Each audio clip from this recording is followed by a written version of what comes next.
Digital মিডিয়ার একজন সাংবাদিক রোজিনা, এই রোজিনাকে হাইকোর্ট চত্বরে নাকি ধুলাই দিয়েছে আইনজীবীরা, এমনটাই কিন্তু আমরা শুনছি।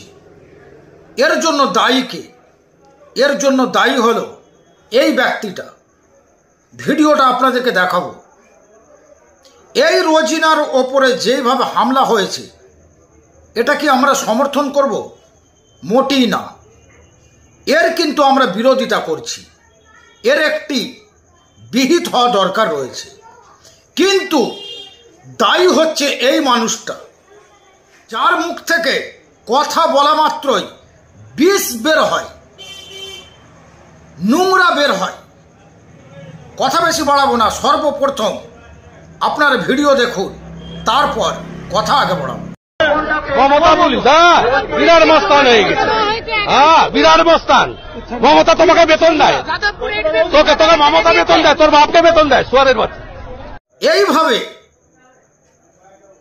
গালাগালি করে মানুষকে একটা খারাপ পর্যায়ে পৌঁছেছে এই শুভেন্দু অধিকারী। নিশ্চয়ই এই বাবাকে তো আপনারা চেনেন, বিশ্ববিখ্যাত বাবা। কিছু মানুষ বাবা মনে করে। এই বাবা একজন সাংবাদিককে কিভাবে গালাগালি করেছিল আপনাদের মনে আছে নিশ্চয়ই। আজকে আমরা দেখলাম বিজেপি নেতা শুভেন্দু অধিকারী, সেও কিন্তু ওই একইভাবে গালাগালি করছে মিডিয়াদেরকে, সাংবাদিকদেরকে। আরে ভাই, শিখেছে তো মানুষ, এই সমস্ত মানুষগুলোর থেকে শিখেছে মানুষ, কারণ এদেরকে মানুষ ফলো করে।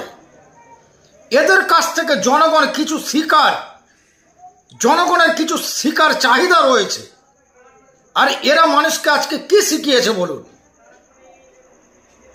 এদের জন্যই বাংলার বিভিন্ন প্রান্ততে আমরা গত কয়েক বছর ধরে দেখছি ডিজিটাল মিডিয়াদের ওপরে আক্রমণ হচ্ছে, হামলা হচ্ছে। এই হামলা আক্রমণ অবিলম্বে বন্ধ হওয়া দরকার। কারণ আমরা জানি গদি মিডিয়া তারা বিজেপির চামচা হয়ে গেছে, গোলাম হয়ে গেছে। তারা টাকার বিনিময়ে বিক্রি হয়ে গেছে। জনগণের কাছে সত্যি খবরটা এখনো পর্যন্ত পৌঁছে দিচ্ছে ডিজিটাল মিডিয়া। আর বারবার ডিজিটাল মিডিয়া সাংবাদিকদেরকে আক্রমণের শিকার হতে হচ্ছে। যে ছবি আমরা গত কয়েক বছর ধরে তামাম ভারতে একের পর এক দেখে আসছি।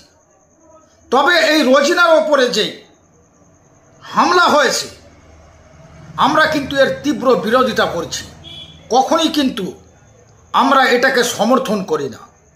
দর্শক, আপনাদের কি মনে হচ্ছে এই ভিডিও নিয়ে, শুভেন্দু অধিকারীর ওই ভিডিও নিয়ে, এবং ডিজিটাল মিডিয়ার সাংবাদিক রোজিনার ওপরে যে হামলা হয়েছে, এই সমস্ত বিষয় নিয়ে আপনাদের কি মনে হচ্ছে অবশ্যই কমেন্টে লিখে আমাকে জানান। পরের ভিডিওতে আরও একটি গুরুত্বপূর্ণ বিষয় নিয়ে আপনাদের সামনে হাজির হব।